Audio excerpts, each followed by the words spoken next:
साहब का सवाल था कि जरूरी है कि अगर एक औरत अपने शोहर के साथ तलाक हो जाता है तो उसे दूसरे से थर्ड पार्टी से शादी करना जरूरी क्यों है पहले शोहर से वापस करने के लिए? ये सवाल है। सवाल अभी दोहरा है, जवाब दे रहा हूं मैं। ये लोगों को गलतफहमी है कि अगर मियाँ बीवी का तलाक होता है और अगर वो फिर से शादी करना चाहते हैं, ये गलतफहमी है लोगों की कि उसको तीसरे से शादी करना फर्ज है। कुरान में साफ तौर पे लिखा हुआ है सूरह बकरा में सूरा नंबर 2 आयत नंबर 228 से लेके 242 तक तलाक के पूरा डिटेल दिए गए, किस तरीके से तलाक दिया जाता है।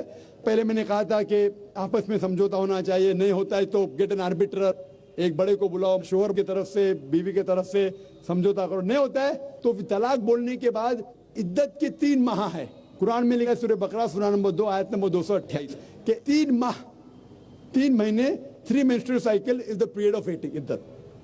3 महीने के बाद द डिवोर्स इज कंप्लीटेड। लेकिन 3 महीने के दरमियान अगर मियाँ बीवी वापस में रुजू होना चाहते तो हो सकते, तलाक नहीं होता है।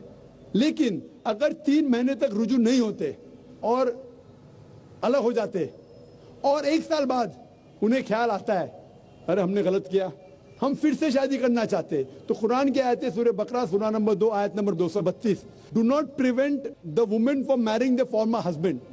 आप औरतों को अपने पुराने शोहर से शादी करने से मत रोकिए। तो वो औरत फिर से अपने पहले शोहर से शादी कर सकती है, लेकिन नया निकाह नया मेहर, new marriage new mehr. No no no, what you are saying is a misconception. I will come to it. लोग समझते हलाला की जरूरत है, हलाला जैसी कोई चीज कुरान में है नहीं, मैं उसके ऊपर आऊंगा। लेकिन फिर से शादी करने के बाद फिर से इन लोग जिंदगी बसर करते, 3-4 साल बाद फिर से कुछ नाइत्तेफाकी होती है, फिर से तलाक। वही तरीके से समझौता करो, बड़े को लेके आओ, तलाक बोलो, 3 माह रुको, फिर जाओ, फिर से 2 साल बाद याद आता है नए वापिस से रहेंगे, फिर से शादी कर सकते, फिर निकाह, फिर मेहर, फिर से झगड़ा होता है। फिर तीसरी बार अगर तलाक होता है तो अल्लाह ताला फरमाते सूरह बकरा सूरा नंबर 2 आयत नंबर 230 में कहते कि तीसरी बार अगर तलाक देंगे तो फाइनल।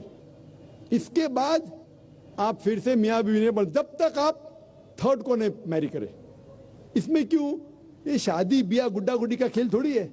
बचपन में गुड्डा गुड्डी का खेल में शादी करो फिर से तलाक दो, एक दिन में 10 बार शादी कर सकते, बराबर ना? ये जिंदगी गुड्डा गुड्डी का खेल थोड़ी है। 3 महीने लगता है तलाक के लिए, इतना टाइम लगता है। प्राइवेट मीटिंग, फिर बड़े लोग से मीटिंग, फिर 3 माह, फिर जुड़ो प्यार से, एक दूसरे पे कीचड़ मत उछालो, फिर शादी करो। मैंने मेरी जिंदगी में किसको भी नहीं देखा जो सही तरीके से तीसरी बार तलाक हुआ, मैं देखा नहीं अभी तक के। 1 बार हुआ देखा होगा, 2 बार, तीसरी बार तो देखा ही नहीं मैं। ये अगर आप गुड्डा गुड्डी का खेल करते तो फिर 1 बार आपने रिजेक्ट किया, 2 बार रिजेक्ट किया, 3rd बार फाइनल, फिर आप दूसरे से शादी करो। आप प्लान नहीं कर सकते, आप दूसरे से शादी करो और रो। और फिर पता लगा आपको मैं पहले शोहर से नाराज थी, सिर्फ दिन में 6 घंटा देते थे, ये नया शोहर तो 2 घंटा देता है, तो पहला वाला अच्छा। नो, दाल आटे का भाव मालूम पड़ेगा। मेरी माँ मुझसे कहती थी मार्केट जाएंगे तो दाल आटे का भाव, दाल और आटे का भाव, आप समझे ना? तो हो सकता है क्या, मालूम पड़ा मैं मेरे शोहर से झगड़ा करती थी, वो बीवी कहेंगी, मालूम पड़ा क्या नया शोहर तो पुराने वाले से बदतर है, आप समझ रहे ना? और फिर अगर नए वाले से डिवोर्स हुआ, सेम तरीका, आपस में समझौता, प्लानिंग नहीं। अगर प्लानिंग करेंगे कि एक रात तुम्हारे साथ सोऊंगा और फिर तलाक देना, ये हराम है, आप समझ रहे ना? ये कुछ लोग करते हैं, मैं जानता हूं मुस्लिम माशरे में, वो हराम करते। प्लानिंग करना, तुम्हारा शोहर बनूंगा, एक रात बाद तलाक दूंगा, फिर तुम शोहर शादी करना, ये हराम है। कुछ लोग करते हैं, गलत करते, कुरान में ऐसा नहीं लिखते। तो अगर तीसरी बार तलाक के बाद या पहली तलाक के बाद भी, पहले बार तलाक दिए, दूसरे से शादी किए, फिर पता लगा सही नहीं, तो वापिस जा सकते, आप समझे ना? तो ये जो है जरूरी है थर्ड पार्टी के पास जाना, अगर 3 बार सही तरीके से तलाक हो तो इस्लाम में इतनी छूट है माशाअल्लाह, और इतना सही मजहब है, it's the most practical way of life. Hope that answers the question.